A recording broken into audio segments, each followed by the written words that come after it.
दोस्तों नमस्कार। स्वागत है आप सभी का कहानी संसार में। लीजिए सुनिए कथा सम्राट मुंशी प्रेमचंद द्वारा लिखी कहानी आखिरी मंजिल। वाचन स्वर मेरा यानी अनुराग चौधरी का है। आज 3 साल गुजर गए। यही मकान है, यही बाग है, यही गंगा का किनारा, यही संगमरमर का हौज, यही मैं हूँ और यही दरो दीवार। मगर इन चीज़ों से दिल पर कोई असर नहीं होता। वह नशा जो गंगा की सुहानी और हवा के दिलकश झोंकों से दिल पर छा जाता था, उस नशे के लिए अब जी तरस तरस के रह जाता है। अब वह दिल नहीं रहा। वह युवती जो जिंदगी का सहारा थी, अब इस दुनिया में नहीं है। मोहिनी ने बड़ा आकर्षक रूप पाया था। उसके सौंदर्य में एक आश्चर्यजनक बात थी। उसे प्यार करना मुश्किल था। वह पूजने के योग्य थी। उसके चेहरे पर हमेशा एक लुभावनी आत्मिकता की दीप्ति रहती थी। उसकी आंखें जिनमें लाज और गंभीरता और पवित्रता का नशा था, प्रेम का स्रोत थी। उसकी एक एक चितवन, एक एक क्रिया, एक एक बात उसके हृदय की पवित्रता और सच्चाई का असर दिल पर पैदा करती थी। जब वह अपनी शर्मीली आंखों से मेरी ओर ताकती तो उसका आकर्षण और उसकी गर्मी मेरे दिल में एक ज्वार भाटा सा पैदा कर देती थी। उसकी आंखों से आत्मिक भावों की किरणें निकलती थीं, मगर उसके होठों प्रेम की बानी से अपरिचित थे। उसने कभी इशारे से भी उस अथाह प्रेम को व्यक्त नहीं किया जिसकी लहरों में वह खुद तिनके की तरह बही जाती थी। उसके प्रेम की कोई सीमा न थी। वह प्रेम जिसका लक्ष्य मिलन है, प्रेम नहीं वासना है। मोहिनी का प्रेम वह प्रेम था जो मिलने में भी वियोग के मजे लेता है। मुझे खूब याद है, एक बार जब उसी हौज के किनारे चांदनी रात में मेरी प्रेम भरी बातों से विभोर होकर उसने कहा था, वह आवाज़ अभी मेरे हृदय पर अंकित है। मिलन प्रेम का आदि है, अंत नहीं। प्रेम की समस्या पर इससे ज़्यादा शानदार, इससे ऊंचा ख्याल कभी मेरी नज़र में नहीं गुजरा। वह प्रेम जो चितवनों से पैदा होता है और वियोग में भी हरा भरा रहता है, वह वासना के एक झोंके को भी बर्दाश्त नहीं कर सकता। संभव है कि यह मेरी आत्मस्तुति हो, मगर वह प्रेम जो मेरी कमजोरियों के बावजूद मोहिनी को मुझसे था, उसका एक कतरा भी मुझे बेसुध करने के लिए काफ़ी था। मेरा हृदय इतना विशाल ही न था। मुझे आश्चर्य होता था कि मुझ में वह कौन सा गुण था जिसने मोहिनी को मेरे प्रति प्रेम से विह्वल कर दिया था। सौंदर्य, आचरण की पवित्रता, मर्दानगी का जौहर, यही वह गुण हैं जिन पर मोहब्बत न्यौछावर होती है। मगर मैं इनमें से एक पर भी गर्व नहीं कर सकता था। शायद मेरी कमजोरियां ही उस प्रेम की तड़प का कारण थीं। मोहिनी में वह अदाएं न थी जिन पर रंगीली तबीयतें फिदा हो जाया करती हैं। तिरछी चितवन, रूप गर्व की मस्ती भरी हुई आंखें, दिल को मोह लेने वाली मुस्कुराहट, चंचल वाणी, उनमें से कोई चीज़ यहाँ न थी। मगर जिस तरह चाँद की मध्यम सुहानी रोशनी में कभी कभी फुहारे पड़ने लगती हैं, उसी तरह निश्चल प्रेम में उसके चेहरे पर एक मुस्कुराहट कौंध जाती और आंखें नम हो जाती। यह अदा न थी, सच्चे भावों की तस्वीर थी जो मेरे हृदय में पवित्र प्रेम की खलबली पैदा कर देती थी। शाम का वक्त था। दिन और रात गले मिल रहे थे। आसमान पर मतवाली घटाएं छाई हुई थीं और मैं मोहिनी के साथ उसी हौज के किनारे बैठा हुआ था। ठंडी ठंडी बयार और मस्त घटाएं हृदय के किसी कोने में सोते हुए प्रेम के भाव को जगा दिया करती हैं। वह मतवालापन जो उस वक्त हमारे दिलों पर छाया हुआ था, उस पर मैं हजारों होशमंदियों को कुर्बान कर सकता हूँ। ऐसा मालूम होता था कि उस मस्ती के आलम में हमारे दिल बेताब होकर आंखों से टपक पड़ेंगे। आज मोहिनी की जबान भी संयम की बेड़ियों से मुक्त हो गई थी और उसकी प्रेम में डूबी हुई बातों से मेरी आत्मा को जीवन मिल रहा था। एकाएक मोहिनी ने चौंक कर गंगा की तरफ देखा। हमारे दिलों की तरह उस वक्त गंगा भी उमड़ी हुई थी। पानी की उस उद्विग्न उठती गिरती सतह पर एक दिया बहता हुआ चला जाता था और उसका चमकता हुआ अक्ष थिरकता और नाचता एक पुच्छल तारे की तरह पानी को आलोकित कर रहा था। उस नन्ही सी जान की क्या बिसात थी। कागज के चंद पुर्जे, बांस की चंद तिलियां, मिट्टी का एक दिया कि किसी की अतृप्त लालसाओं की समाधि थी। जिस पर किसी दुख बटाने वाले ने तरस खाकर एक दिया जला दिया था। मगर वह नन्ही सी जान, जिसके अस्तित्व का कोई ठिकाना न था, उस अथाह सागर में उछलती हुई, लहरों से टकराती, भंवरों से हिलकोरे खाती, शोर करती हुई लहरों को रौंदती चली जाती थी। शायद जल देवियों ने उसकी निर्बलता पर तरस खाकर उसे अपने अंचलों में छुपा लिया था। जब तक वह दिया झिलमिलाता और टिमटिमाता हमदर्द लहरों से झकोरे लेता दिखाई दिया, मोहिनी टकटकी लगाए खोई सी उसकी तरफ ताकती रही। जब वह आंख से ओझल हो गया तो वह बेचैन सी उठ खड़ी हुई और बोली, मैं किनारे पर जाकर उस दिए को देखूंगी। जिस तरह हलवाई की मनभावन पुकार सुनकर बच्चा घर से बाहर निकल पड़ता है और चाव भरी आंखों से देखता और अधीर आवाज़ों से पुकारता उस नेमत के थाल की तरफ दौड़ता है, उसी जोश और चाय के साथ मोहिनी नदी के किनारे चली। बाग से नदी तक सीढ़ियां बनी हुई थीं।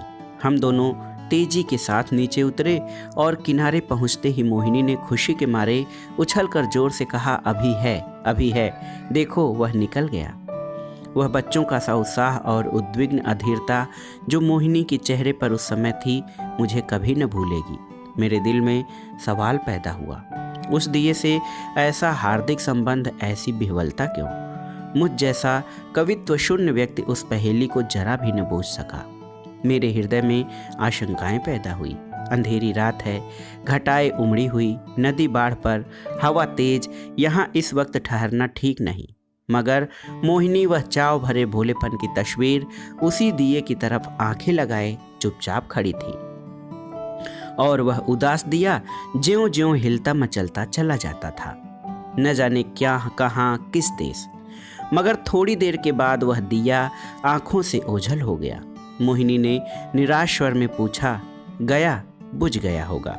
और इसके पहले कि मैं जवाब दूं, वह उस डोंगी के पास चली गई जिस पर बैठकर हम कभी कभी नदी की सैरें किया करते थे, और प्यार से मेरे गले लिपटकर बोली, मैं उस दिए को देखने जाऊंगी कि वह कहाँ जा रहा है, किस देश को। यह कहते कहते मोहिनी ने नाव की रस्सी खोल ली। जिस तरह पेड़ों की डालियां तूफान के झोंकों से झकोले खाती हैं, उसी तरह यह डोंगी डवाडोल हो रही थी। नदी का वह डरावना विस्तार, लहरों की वह भयानक छलांगें, पानी की वह गरजती हुई आवाज़, इस खौफनाक अंधेरे में इस डोंगी का बीड़ा क्यों कर पार होगा? मेरा दिल बैठ गया। क्या उस अभागे की तलाश में यह किश्ती भी डूबेगी? मगर मोहिनी का दिल उस वक्त उसके बस में न था।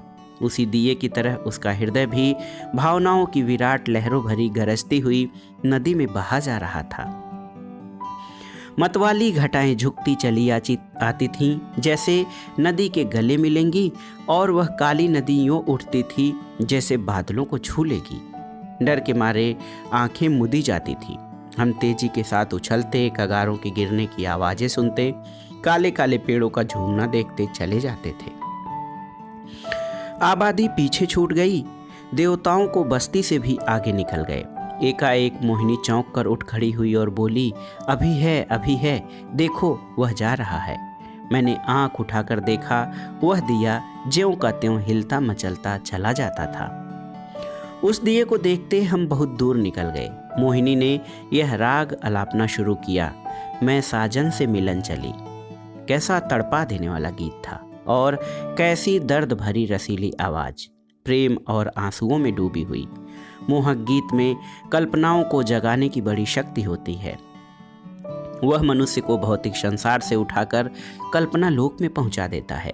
मेरे मन की आंखों में उस वक्त नदी की पुरशोर लहरें, नदी किनारे झूमती हुई डालियां, सनसनाती हुई हवा, सबने जैसे रूप धर लिया था, और सब की सब तेजी से कदम उठाए चली जाती थी अपने साजन से मिलने के लिए।